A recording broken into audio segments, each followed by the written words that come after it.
গোলকগঞ্জত নাবালিকাক দুবাৰকৈ অপহৰণ দৰ্শকৰ ৰূপত আৰক্ষী। গোলকগঞ্জত এগৰাকী নাবালিকাক দুবাৰকৈ অপহৰণ নীৰৱ দৰ্শকৰ ৰূপত আৰক্ষী। অপহৰণকাৰীক ধৰাৰ দাবী কৰিলে গোচৰী এক দুৰ্ব্যৱহাৰৰ অভিযোগ আৰক্ষীৰ বিৰুদ্ধে। শীঘ্ৰে দোষীক গ্ৰেপ্তাৰ নকৰিলে আন্দোলনৰ ভাবুকি আক্ৰাছৰ। গোলকগঞ্জৰ বিখোৱা তৃতীয় খণ্ড গাঁৱৰ এগৰাকী 14 বছৰীয়া কিশোৰীক 22 জুলাইত অপহৰণ কৰি নিয়ে গাঁওখনৰ আশিক বৰ্মন নামৰ যুৱকে। এই সন্দৰ্ভত গোলকগঞ্জ থানাত এজাহাৰ দিয়ে পৰিয়ালৰ লোকে, কিন্তু পৰিয়ালৰ লোকৰ হেঁচাত স্থানীয় ৰাইজ আৰু আৰক্ষীৰ জৰিয়তে এক প্ৰকাৰ ঘূৰাই পঠাই নাবালিকাগৰাকীক। কিন্তু যুৱকজনৰ বিৰুদ্ধে আৰক্ষী কঠোৰ ব্যৱস্থা গ্ৰহণ নকৰাত স্কুল যোৱাৰ সময়ত পুনৰ অত্যাচাৰ চলাই যুৱকজনে নাবালিকাগৰাকীৰ ওপৰত আৰক্ষীক অৱগত কৰা স্বত্তেও ওলাই কৰে অভিযোগ। অৱশেষত পুনৰ 22 আগষ্টত স্কুল যোৱাৰ সময়তে নাবালিকাগৰাকীক অপহৰণ কৰে পাখণ্ড যুৱক আশিক বৰ্মন। সেইদিনাই গোলকগঞ্জ থানাত এজাহাৰ দিয়া হয় যদিও গুৰুত্ব নাই আৰক্ষীৰ। পৰিয়ালৰ লোকে খবৰ কৰিলে ওলোটাই আৰক্ষীয়ে বিভিন্ন বাক্য বানেৰে কৰে দুৰ্ব্যৱহাৰ। উপায়হীন হয় কাকচাপে কোচ ৰাজবংশী জনগোষ্ঠীয় ছাত্ৰ সংগঠন আক্ৰাছুৰ ওচৰত।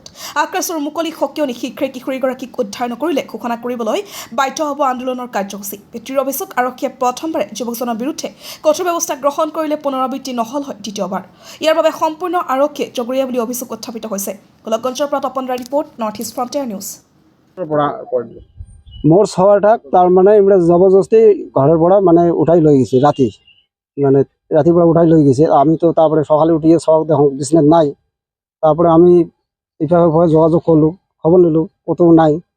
তাৰপিছত উঠি তারপরে আমি থানাত এজাহার দিলু, দিয়ে আমি কলু যে আমার ছোৱালীক তো লই গেছে কোনোবাই। তাৰপিছত ইহঁতৰ মানে যে মাসিতে আছে, মাসিয়ে কলে যে ঠিক আছে ঢেপু বর্মনের লড়াই মানে আপনার ছোৱালীক লৈ গেছে। তো লৈ গেছে যদি কয় কি ঠিক আছে আপনার চিন্তা করবে নালাগে, আমরা ঝাঙ্কড়ি পাই ঝাঙ্কড়ি চেষ্টা করি আনি তোমার ছোৱা তোমার হাতত দিম। আমি ঠিক আছে ভাল কথা। তারপরে আমরা ইয়ে করিয়ে বাইরে মানে ভিডিবি টিডিবির লগত যোগাযোগ করছে, করি আনিয়ে আমরা থানাত সমঝাই দিছি। থানাত যখন সমঝাই দিছি, দেওয়ার পরে থানার পড়া মানে ফির লড়াক আনে নাই, লড়াক আনে নাই, কোনো আনে নাই। তারপরে আনিয়ে আমার ছোৱাক বা যেটা মেডিকেল পটা খায়, মেডিকেল ধুবড়িত পাঠাইছে। তা আমরা সেই মেডিকেল টেডিকেল অনেক ধুবড়িতে হয় নাই, না হওয়ার পরে আমরা অনেক এমনি ধুবড়িত কোর্ট ইয়ে করছে, করার পরে আনি টানিয়ে মানে তারপরে একদিন বা 2 দিন মানে ওই গৌরীপুরে রাখছে। গৌরীপুরে রাখার পরে তারপরের দিন আমরা গেছি, যে ফের আবার ধুবড়ি নিয়ে গেছে, নিয়ে যাওয়ার পরে আনছি।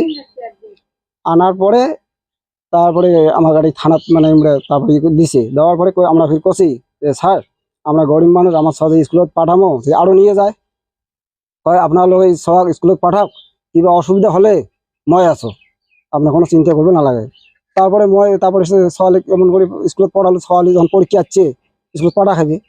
থানার ওসি স্যারও কল বলে ছোৱাক স্কুল পড়া খাবি, কিবা হলে মই আছো। তারপরে মই ছোৱালী স্কুল পড়ালো, পড়ার পিছত মানে ইয়ে চেংড়া যে মানে রাস্তাত অ্যাটাক করে, সাইকেলত মানে ভাঙি ফেলায় বা ইয়ে করে ডিস্টার্ব করে।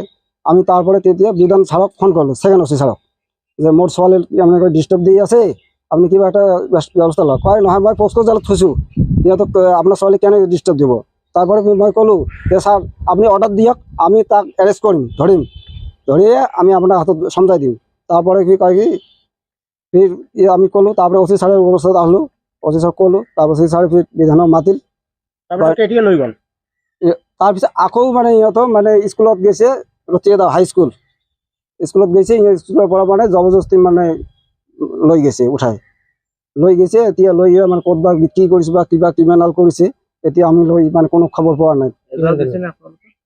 এজাহাৰ দিছো গোলকগঞ্জত, কিন্তু এজাহাৰ দিছো আমি ফোন কৰিলে মানে ছাৰে বেয়া পায়, আর আমার ফোন কেতিয়াবা উঠায় কেতিয়াবা না উঠায়।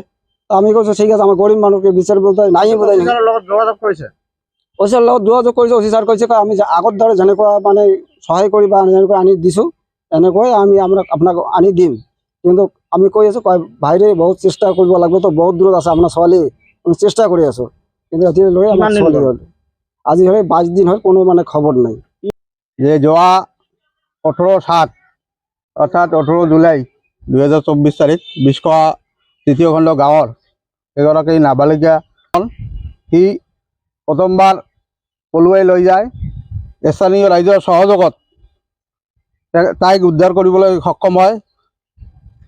সেই ছোৱালীগৰাকীৰ অভিভাৱকে গোলকগঞ্জ থানাত এজাহাৰ দাখিল কৰিছে। সেই মৰ্মে পুলিচৰ কোনো তৎপৰতা দেখা নাই। স্থানীয় ৰাইজে ছোৱালীগৰাকীক উদ্ধাৰ কৰি অভিভাৱকক হস্তান্তৰ কৰি দিছে। কিন্তু পৰিতাপৰ বিষয় এইটো যে এক মাহৰ পিছত প্ৰায় 22 আগষ্ট তাৰিখে আকৌ এই আশিক বোলা ল'ৰাজনে এই ছোৱালীগৰাকীক পুনৰবাৰ অপহৰণ কৰি লৈ যায়। কিন্তু 22 তাৰিখের অভিভাবকে পিতৃয়ে গোলাঘাট থানাত এজাহার দাখিল করে, কিন্তু পরিতাপের বিষয় আজিলৈকে আমি গোলাঘাট থানায় কোনো ধরনের পদক্ষেপ লওয়া আমি পরিলক্ষিত হওয়া নাই। পদক্ষেপ গ্রহণ নকৰে তেনেহ'লে আমি ঊৰ্ধ্বতম কৰ্তৃপক্ষৰ লগত যোগাযোগ কৰিবলৈ বাধ্য হ'ম, আৰু নহ'লে অন্যথায় ইয়াৰ বিৰুদ্ধে আমি গণতান্ত্রিক আন্দোলন কৰিবলৈ প্রস্তুত থাকিম। সব মানে কিশোর থাকি সকালে 5টার থাকি গিয়ে মানে ভোরের টাইমত কি করে নিয়ে গেছে আর কি 2 মাস হয় নিয়ে যাবার। খাওয়াটা আরও মানে নিয়ে গেছে মানে স্কুলের পড়ার মানে 9টার সময় বাজারে থাকি গিয়ে আশিক বর্মানে ধরি গেছি।